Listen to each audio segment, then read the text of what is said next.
健康黃金南瓜湯：老南瓜、洋葱、胡蘿蔔、土豆、橄欖油、鹽，加胡椒粉、淡奶、雞湯、清水。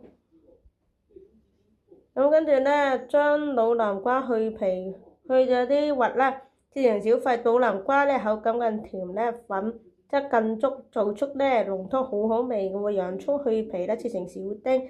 胡蘿蔔同埋土豆分別去皮切成小塊。鍋中倒入一小個湯匙嘅一個橄欖油啦，油熱之後呢，放入洋葱，小火慢慢煸炒至洋葱變軟透明，散發出香味。接着加入胡蘿蔔同埋土豆塊，繼續炒3到5分鐘，等蔬菜均勻受熱。將切好嘅南瓜放喺鍋入邊，與其他蔬菜一起翻炒均勻，跟住倒入雞湯或者清水，水量呢以剛好沒過嗰啲蔬菜為宜。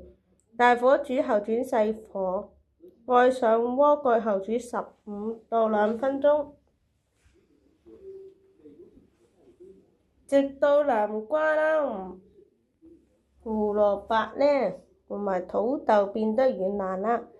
等嗰啲蔬菜呢彈到軟爛之後呢，喺鍋上面移開呢，稍微冷卻一下，使用攪拌機或手持板將鍋中嘅食材拌成適用嘅濃湯狀。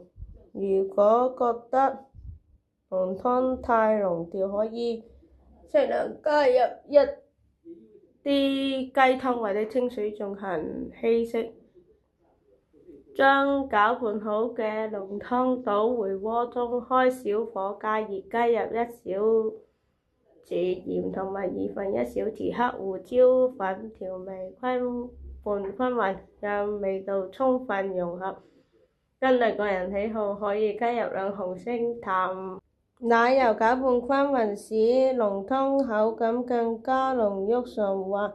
將調好味嘅南瓜濃湯倒入碗中，可在表面撒上一些黑胡椒碎或者香草碎作為裝飾，增加美觀和風味。大家記得點讚關注我哋。